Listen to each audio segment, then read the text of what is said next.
Things, and look who I brought with me. Come on. Hi. Look. There you go. Richard Simmons was a frequent guest on David Letterman, until Dave did something on live TV that made Simmons furious and started a feud that lasted years. Yeah.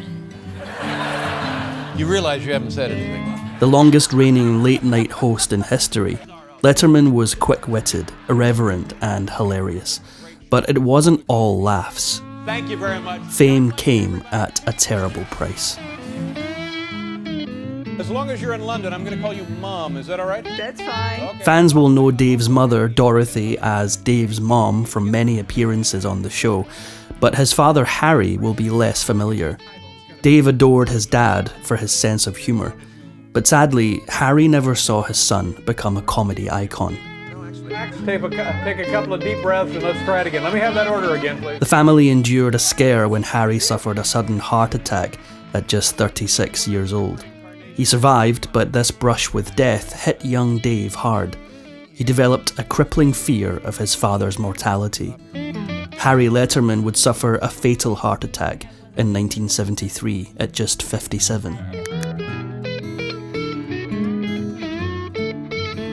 Letterman's first show business gig came as a talk show host for a local radio station, but it didn't last long.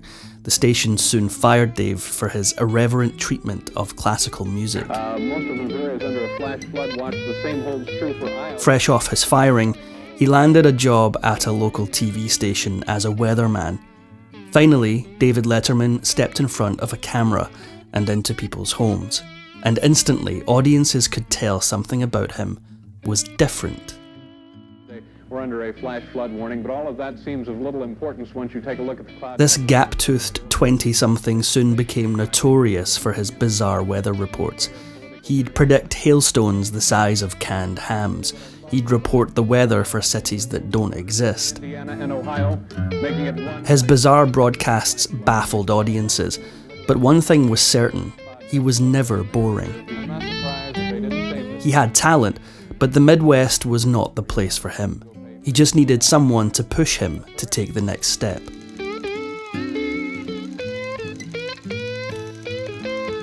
He and his college sweetheart, Michelle Cook, married in 1968.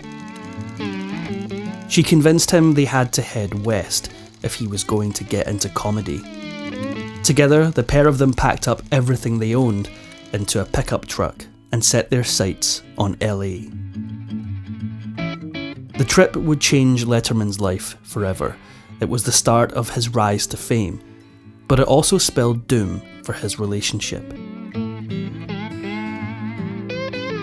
Dave had to work his way up the Hollywood ladder, and that meant working on more shows than you could shake a stick at. This week comes from Barbara Streisand of Hollywood. My Rolls Royce. From the Starland vocal band show to Mork and Mindy, Letterman showed up pretty much everywhere. But he was still a nobody. He needed someone to give him a leg up, and that's what he got, from one of the most famous people on the planet. Did do some jokes about you and Alan Ludden, that's true. In the 1970s, no one was bigger than Johnny Carson, and The Tonight Show was the ultimate destination for any up-and-coming young comedian. Nice house bet, Jim. With so many random TV appearances, it was only a matter of time before the show's scouts discovered Letterman. Thank you very much. Isn't that nice? If Carson liked you, it would open all kinds of doors in the comedy industry, and Johnny loved Letterman. Now I'm living in Los Angeles, actually Hollywood, you know, and a lot of people. Dave became a regular and even landed the coveted guest host gig on several occasions. But while his career was taking off, his personal life was in turmoil. His marriage to Michelle slowly fell apart at the seams, and the pair divorced in 1977.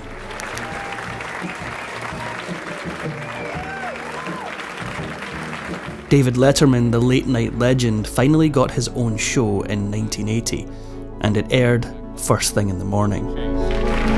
Though critics loved the David Letterman show, audiences couldn't be bothered to get out of bed for it. It lasted just 4 months before NBC canned it. David 2 years later, he got his second chance with Late Night with David Letterman, airing in the coveted post-Tonight Show time slot. Joining us tonight, B.B. King is here.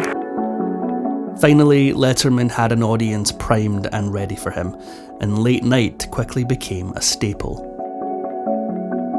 Research about love, I read a lot of. Letterman began a relationship with fellow comedian Meryl Marco. She was a brilliant joke writer and spent years as the head writer and producer on Late Night. Many critics credit her as the driving force behind the show's surreal humour. So now anyway, here's what they've done. These guys. But unfortunately, Letterman and Marco worked better professionally than personally. Letterman doesn't exactly have the best record when it comes to fidelity, and it started while he was with Marco.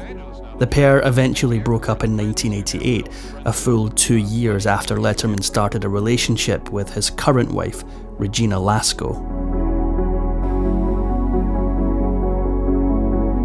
While his life behind the scenes was a total mess, Late Night quickly became a huge hit. Hi, how are you today? Good, how are you? Young fans loved Letterman's bizarre, sarcastic, and often outright unpleasant persona. But while audiences were having the time of their lives, Letterman's style quickly started making him some powerful enemies.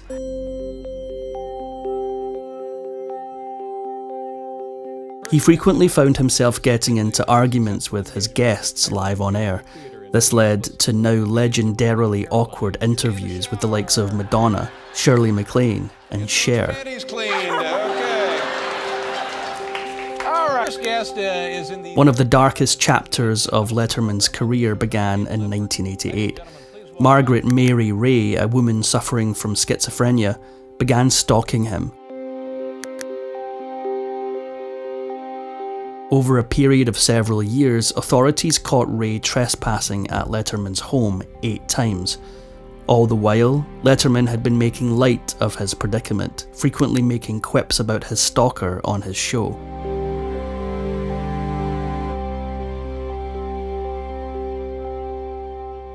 But he was sure to keep Ray's name out of the papers.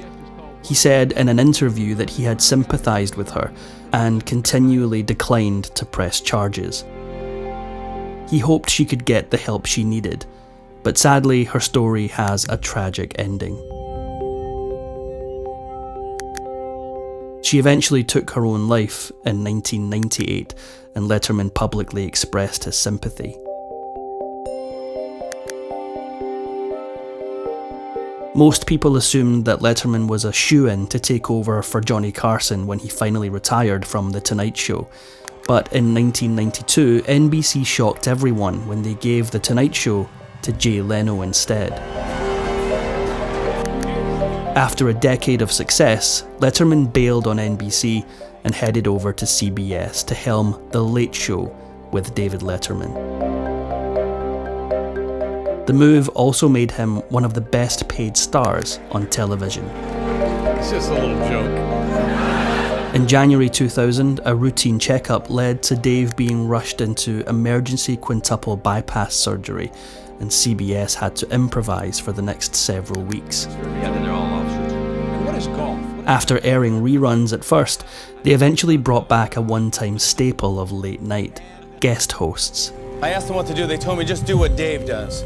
So I had a couple of drinks backstage, made a clumsy pass at an intern.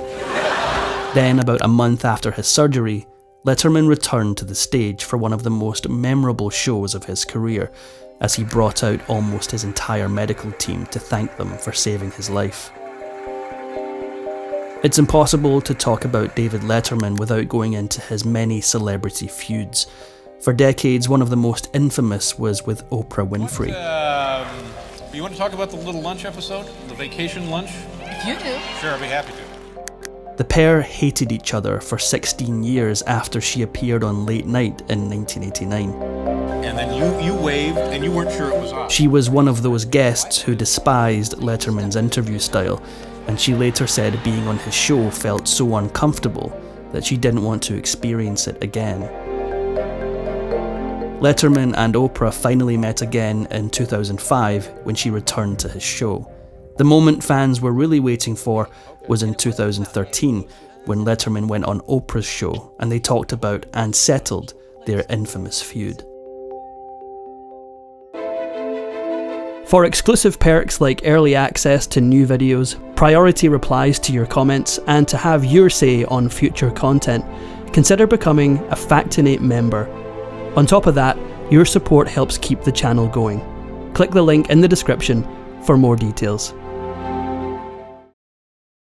All right, okay. Now, Is the show almost over? the show's nearly over. Yeah, we have to say goodbye now. Dave could make light of almost any dark moment in his career, from feuds to threats to stalkers.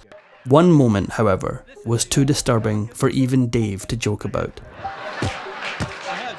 In 2005, authorities uncovered a plot to kidnap Letterman's 16-month-old son and ransom him for $5 million.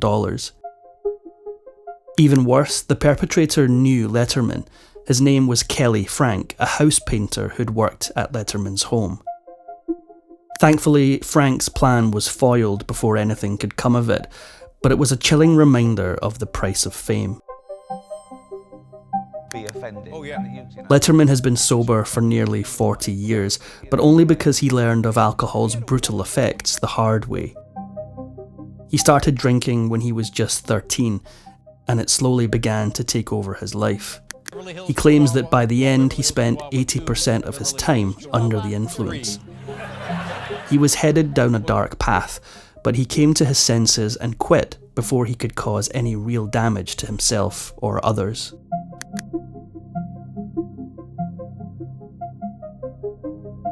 After his first failed marriage and his contentious relationship with Meryl Marco, Letterman's relationship with Regina Lasko seems like a long-awaited success story. Great. So is that the kind of music you're interested in? They've been together for almost 35 years, but this was no fairy tale. Letterman was hiding secrets, and eventually they were going to come out. Is that all right? The October 1st, 2009 episode of The Late Show was one of the most infamous moments in late-night history. That I have had sex with women who work for me on this show. Now, Dave stepped out on stage and revealed that someone was blackmailing him. An anonymous person threatened to reveal that Letterman had had several extramarital relationships with his female employees, something he confirmed to be true. Shortly before the episode in question, Letterman found a package in his car. It revealed his affairs and said the blackmailer would write a tell-all book if Letterman didn't pony up to the tune of $2 million.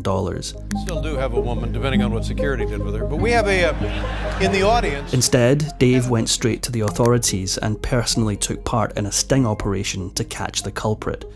It turns out someone from Letterman's own network had betrayed him. Attorney for CBS News veteran Joe Halderman says his client just wanted to sell a screenplay. The blackmailer turned out to be Joe Halderman, a producer on the CBS show 48 Hours. He pleaded guilty to all charges and served 6 months in jail, plus probation and community service. His plan had blown up in his face, but even if he didn't get the money, Letterman still had to deal with the fallout. And then I auditioned 6 times over the course of... After years of sneaking around, he finally admitted to having several affairs with women who worked on his show. His most scandalous affair was with his long-time personal assistant, Stephanie Burkett. That's where the details of Letterman's cheating start to get twisted. His breakup with Meryl Marco wasn't exactly friendly, but after years of silence between them, he called her in the mid-2000s to come do some on-camera bits for the show. But in reality, he wanted Marco to write bits for a young intern named Stephanie Burkett. Marco wouldn't realise what was really happening until much later. Letterman had brought his ex-girlfriend back to write jokes for his mistress. The affair with Burkett was eventually what sealed Letterman's fate. Burkett didn't only work on The Late Show, she had another gig on 48 Hours. In fact, she actually lived with Joe Halderman in the months leading up to the blackmail attempt. Halderman had access to Burkett's personal diary and emails, and he used them to try and extort Letterman. Dave was unsurprisingly miserable after his affairs came to light, but at least he managed to make life miserable for everyone around him too. After every taping, Letterman would gather all of his writers to go over every aspect of the show they'd just finished. Then he'd bring writers and producers back to his office to just talk for hours on end. One staff member described it as a hostage situation. All because the prospect of going home and facing his wife terrified him. Later in your this is 2007. That's right. Here in New York City, that's you. On one of the most infamous episodes of Late Night, Crispin Glover appeared in character while promoting a movie. Crispin Glover is a bit of a weird guy, and Letterman was clearly unprepared for his bizarre antics. Eventually, Dave just walked off the set of his own show, right then and there. Safe to say, it wasn't his finest moment. Perhaps one of Letterman's most infamous feuds was with fitness guru Richard Simmons. Simmons appeared on Late Night and Late Show all the time, and the pair seemed to have a close relationship. But that all crashed and burned after an appearance in 2000. Simmons was dressed as a turkey, and Letterman sprayed him in the face with a fire extinguisher. Unfortunately, the results were disastrous. Simmons suffers from severe asthma, and the blast from the fire extinguisher resulted in a brutal asthma attack. Letterman made light of the incident, and Simmons was furious. He didn't come back on the show for over 6 years afterward.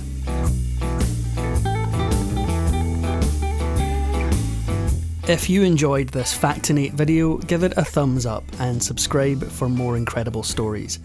If you want a say in who we cover next, join our membership program through the link in the description for exclusive perks. Your support means everything to us. Thanks for watching, and we'll see you in the next one. Thank you very much. God bless you, everybody.